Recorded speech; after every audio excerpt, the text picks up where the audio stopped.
السلام عليكم ورحمة الله وبركاته. ازيكم يا بنات؟ عاملين ايه؟ يا رب تكونوا بخير. النهاردة مع وصفة جديدة من وصفات رز بارادايس. النهاردة هنعمل معاكم السمك بأشكاله، يعني حاجة بسيطة هنعمل منها أكل كتير. عندي بصل مقطعة شرايح، ودي سمك مكاريل. مش عارفة هو في أي بلد بيبقى له اسم، في كل بلد بيبقى له اسم شكل. احنا عندنا في القاهرة اسمه مكاريل. ياريت تكتبولي في الكومنتات انتوا من انهي بلد وعندكم اسمه ايه. جبت جولة كبيرة حطيت فيها طماطم، طبعا مقطعها مكعبات، وادي البصل،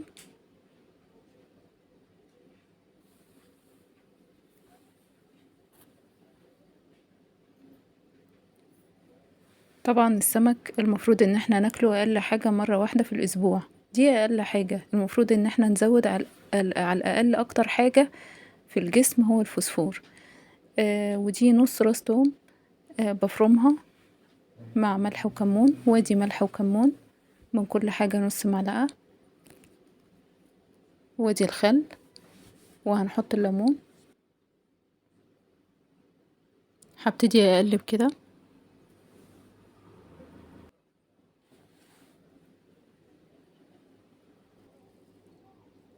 بفضل اقلب زي ما انتوا شايفين. هبتدي احط شرايح جزر، هحطهم في الطاجن،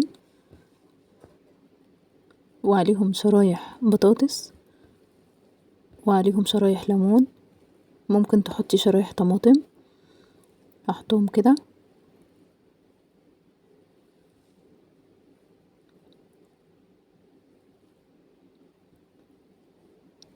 وادي شرايح بصل، يبقى جزر وبطاطس وليمون وبصل. وادي التتبيلة اللي انا كنت عاملاها،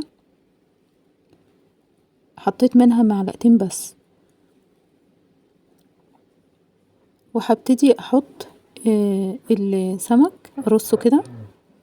بعد ما رصيت السمك زي ما انتوا شايفين،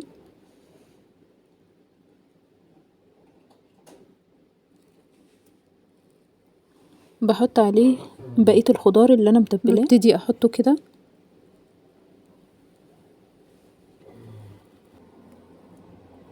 بعد ما برص التتبيلة فوق السمك زي ما انتوا شايفين،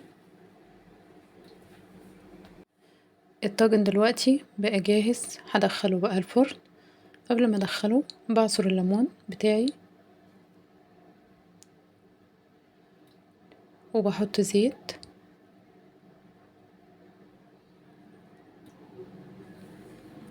وهدخله الفرن. عندي سمك بلطي وسمك بوري، دول انا هشويهم على البوتاجاز. جبت الردة كمية على قد كمية بسيطة، ممكن تحطيها في كيس وممكن تحطيها في طبق زي ما انت شايفة. ده سمك بوري.